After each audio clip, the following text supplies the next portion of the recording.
Oke, selamat pagi. Assalamualaikum warahmatullahi wabarakatuh. Kita akan membahas sekarang tentang tipe data yang berupa dictionary. Nah, apa itu dictionary? Dictionary itu adalah sebuah struktur data atau variabel ya, yang datanya itu tidak berurutan. Nah, data di dalam dictionary itu dapat diubah, mutable ya, serta juga bisa diindeks. Nah, di dalam penulisan dictionary itu menggunakan kurung kurawal atau curly brackets. Nah, struktur dictionary itu ada dua, yaitu terdiri dari key dan value, kunci dan nilainya. Nah, di dalam penulisannya itu dipisahkan dengan tanda titik dua. Nah, sekarang kita lihat bagaimana kita akan menuliskan format di dalam penggunaan dictionary. Kita bisa menggunakan satu baris seperti ini. Jadi ada variabel dictionary, kemudian diikuti dengan sama dengan kurung kurawal, kemudian diikuti dengan key dan value. Tanda petik ya, tanda petik, kemudian titik dua, value. Atau bisa juga dengan baris yang berbeda. Variabel dictionary, kemudian kurung kurawalnya di sini, kemudian kurung kurawal tutupnya di bawah. Nah, inti dari dictionary-nya ada di tengah. Nah, contoh misalnya kita punya sebuah dictionary yang namanya mahasiswa. Variabelnya mahasiswa, tipe datanya dictionary, kurung kurawal tutup, diisi dengan sama dengan ya. Kemudian key-nya adalah nama, dengan value-nya, nilainya adalah John. Jika ini dijalankan di dalam notebook, katakanlah saya menggunakan Jupyter Notebook, ini ya. Oh, bentar. Ini mana ini?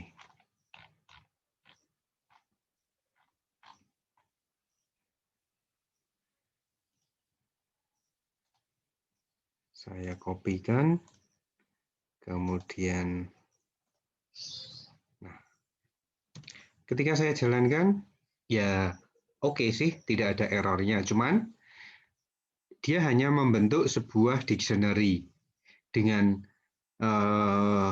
key-nya nama, kemudian value-nya John. Cuman tidak ada apapun yang ditampilkan di layar. Kenapa? Ya nggak ada perintah untuk menampilkan di layar. Tetapi ini benar perintahnya. Kemudian misalnya kita akan menggunakan lebih dari satu key.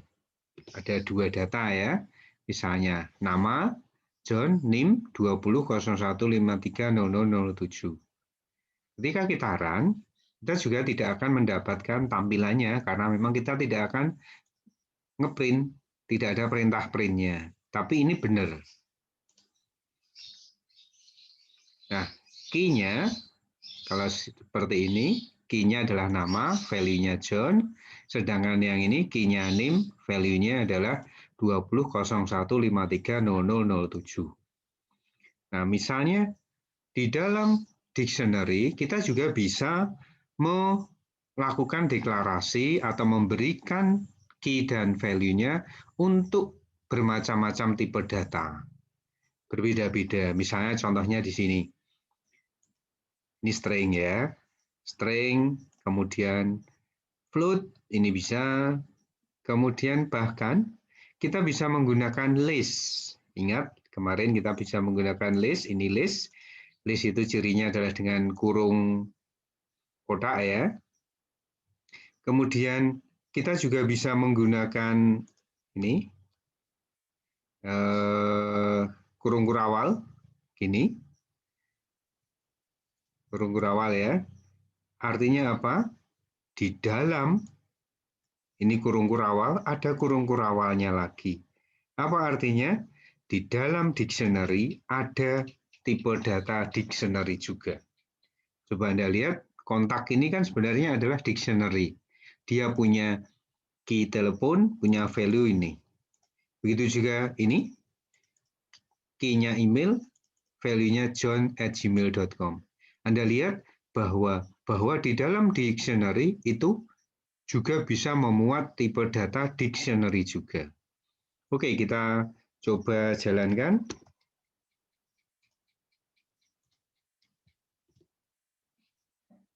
Nah, kalau ada seperti ini kita hapus dulu.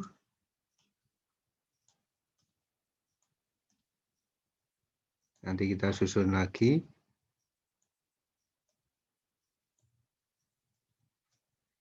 Oke. Kita pakai tab saja.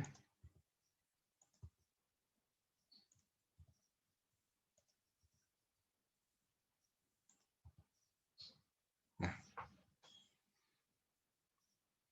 di dalam dictionary mahasiswa ada key-nya NIM, nama, IPK, mata kuliah, kontak. Kemudian value-nya ini, string, float. Ini value-nya sebuah list, ini value-nya sebuah dictionary juga. Kalau kita jalankan, begini hasilnya. NIM,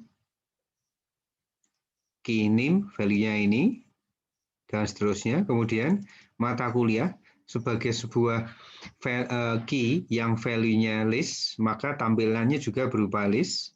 Sedangkan kontak sebagai sebuah key yang value-nya sebuah dictionary juga akan tampil dictionary juga ini.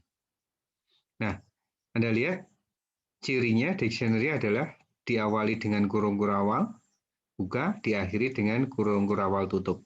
Kurung kurawal ini, yang sebelah dalam adalah kurung kurawal untuk dictionary kontak.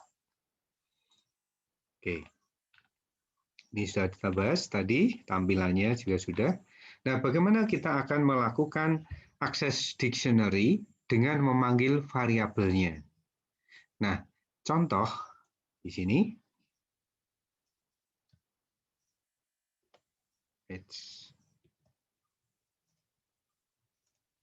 Contoh, misalnya begini.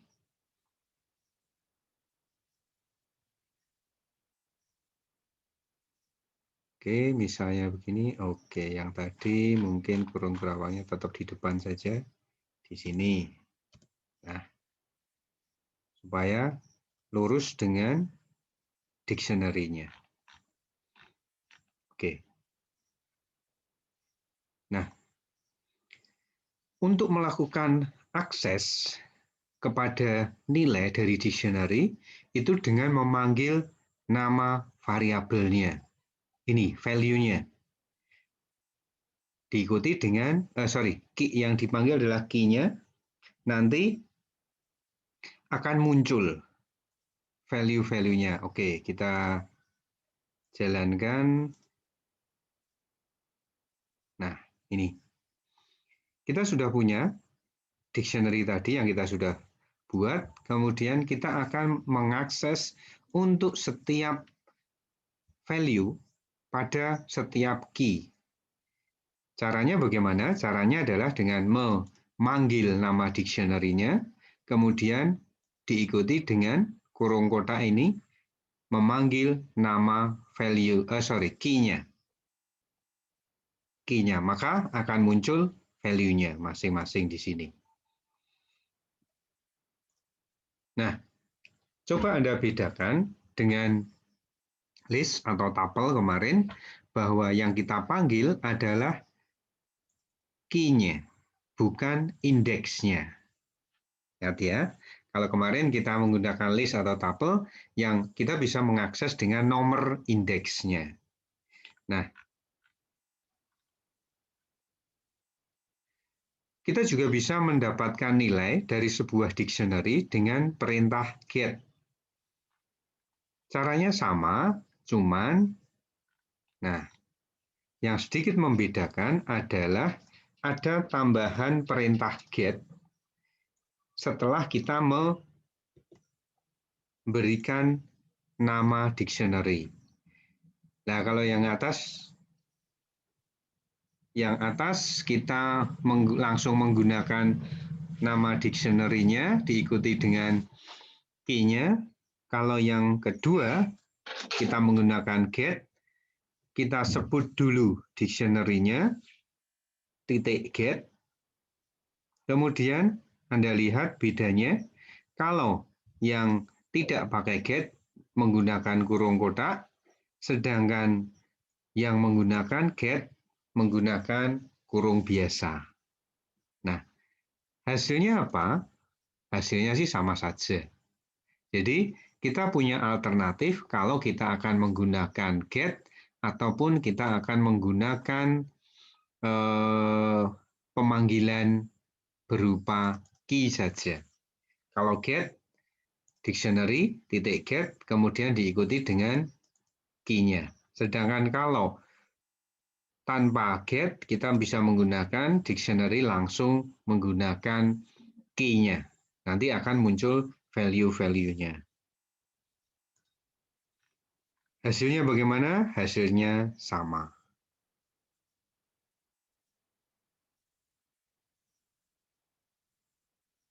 Oke. Kemudian, nah, ternyata kita juga bisa menggunakan indeks pada, nah, cuman pada list ini, tipe data list.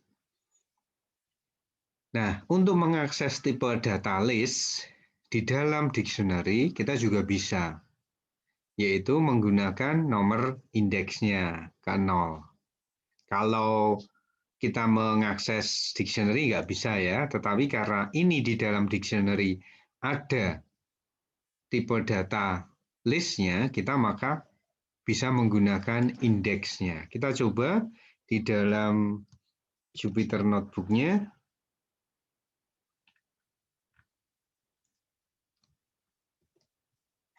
Kita jalankan. Nah, Anda lihat di sini kita akan membuat sebuah dictionary, kemudian kita hanya akan mencetak list pada key mata kuliah, di mana kita mengakses, mencetak pada indeks nomor ke-0 dan indeks nomor ke-1. Jadi, kita akan mendapatkan algoritma dan pemrograman dan bahasa pemrograman untuk nomor indeks 1.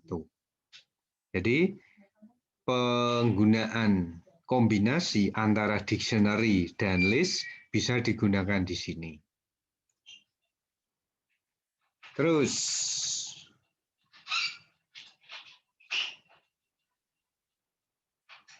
nah, kita juga bisa mengakses data dari dictionary yang ada di dalam ini. Oke, kita coba.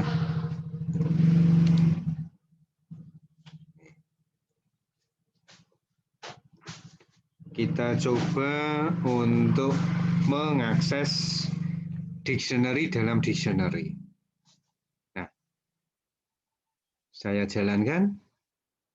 Kita akan mengakses atau mengambil data dari ini, dictionary kontak. Dictionary induknya adalah mahasiswa, kemudian dictionary yang dalam adalah kontak, di mana kita akan mengambil key-nya telepon, kemudian key-nya email. Cara menulisnya adalah diawali dengan dictionary yang luar, kemudian diikuti kurung kotak ini ya, dictionary yang dalam, kontak, kemudian diikuti dengan key yang akan diambil. Key yang akan diambil adalah telepon, kemudian email. Sehingga ketika dijalankan, dia akan menghasilkan value telepon dan value dari email. Nah, untuk mencetak data, seringkali jika kita punya value yang cukup banyak, data yang cukup banyak, kita bisa menggunakan for, perulangan for. Nah, ini. Kita tidak harus melakukan print satu-satu, tetapi kita menggunakan bantuan for, di mana dia akan diulang berdasarkan key yang ada di dalam dictionary mahasiswa. Perulangan itu sebanyak key yang ada. Kalau di sini ada 5, ya berarti ada 5 perulangan. Nah, kemudian untuk mencetaknya, maka cetak dictionary-nya diikuti dengan kurung kotak. Di dalam kurung kotak ini adalah key-nya. Masing-masing key-nya ini akan dicetak. Maka hasilnya adalah dia akan mencetak isi dari key atau yang biasa kita sebut sebagai value. Ini. Value ini pertama karena kita key yang pertama apa? NIM. Key yang kedua adalah nama. Key yang ketiga adalah IPK, key yang ketiga adalah list, sejumlah ini si datanya, dan key yang kelima adalah dictionary dengan sejumlah data ini. Nah, Anda lihat dengan data list dan dictionary bedanya adalah kalau list itu hanya menampilkan value-nya saja, sedangkan kalau dictionary dia punya key sekaligus punya value. Jadi untuk data yang cukup banyak, kita bisa menggunakan bantuan perulangan. Nah, di dalam dictionary kita juga bisa melakukan operasi-operasi yang kita menggunakan fungsi-fungsi tertentu. Misalnya begini, kita akan menambahkan data. Data itu di sini berarti key dan value. Bisa digunakan dua metode, yaitu dengan cara menambah key dan value langsung di variabel seperti percobaan nomor 8 ini. Kita coba.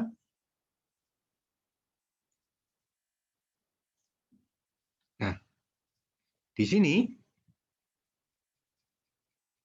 kita bisa melihat di awal kita hanya membuat dictionary mahasiswa dengan value-nya masing-masing ini. Datanya ada tiga pasang ya. Satu masing-masing satu key, satu value, ada 3, NIM, nama, IPK. Kemudian berikutnya kita akan mencetak dictionary ini. Ini hasilnya. Nah, pada perintah print ini, maka yang dicetak adalah key dan value masing-masing semua. Kemudian berikutnya kita melakukan percobaan untuk menambah sebuah data, di mana data itu ada key-nya, ada value-nya. Nah, cara menambahnya adalah kita menuliskan dictionary-nya, nama variabel dictionary-nya, mahasiswa, diikuti dengan key yang baru yang mau ditambahkan, kemudian sama dengan diikuti dengan value dari key itu. Nah, kemudian kita cetak sekarang sama-sama yang atas mahasiswa, yang bawah juga kita mencetak dictionary mahasiswa. Bedanya adalah yang atas belum ada penambahan data ini, sehingga ketika ditambahkan data ini maka akan muncul tambahan data, di mana datanya terdiri dari key-nya program studi dan value-nya teknik informatika. Itu ya. Jadi kita bisa menambahkan data berupa key dan value langsung di dalam sebuah dictionary. Nah, kita juga bisa melakukan penambahan dengan cara menggunakan fungsi update. Ini, kita contohkan.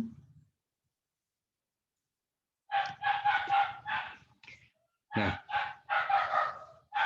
sama seperti tadi, kita menggunakan dictionary di awal, tapi Anda lihat ada fungsi update.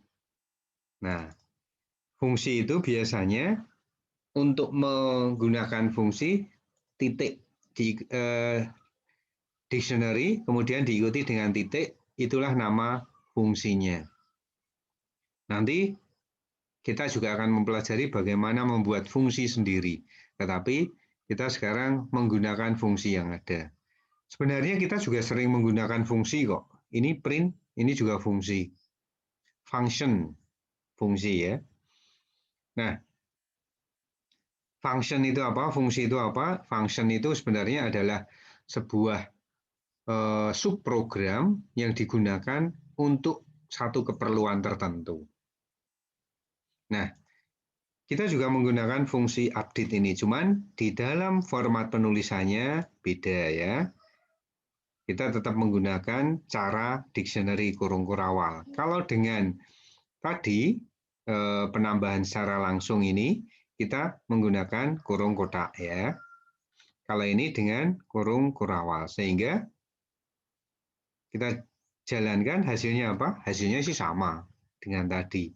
Kita hanya membuktikan bahwa kita bisa menambahkan data itu dengan cara seperti ini pertama, kemudian juga yang kedua dengan fungsi update. Oke, kemudian bagaimana kalau kita akan menghapus data? Kita bisa menghapus data dengan menggunakan perintah del. Delete ya. Kita jalankan. Nah, nih. Kita sudah punya data dictionary mahasiswa. Oke, kita cetak. Nah, untuk menghapus salah satu data, data itu berarti key dan value. Kita akan menghapus data IPK. Maka setelah dicetak, maka IPK-nya akan hilang. IPK itu key IPK dan value IPK-nya juga akan hilang. Dengan menggunakan perintah del, ditulis nama dictionary-nya, kemudian diikuti dengan kurung kotak, nama key-nya. Nah, kita juga bisa menggunakan function. Nah, bedanya function sama perintah. Kalau perintah tadi langsung ya, kita akan memberikan perintah del ini. Tapi kalau function titik diikuti dictionary diikuti dengan titik. Nah, misalnya ya kita variasi lah, kalau tadi yang dihapus adalah IPK, sekarang yang dihapus adalah NIM. Mahasiswa POP. POP itu istilah untuk menghapus data. Yang dihapus adalah data tentang NIM. Nah, berarti key dan value. Anda lihat NIM-nya sudah tidak ada. Oke, kita lanjut. Bagaimana kita akan mengubah? Tadi kita juga bisa mengubah, selain menghapus, kemudian menambah, kita juga bisa mengubah. Misalnya begini. Nah, saya jalankan dulu. Oke.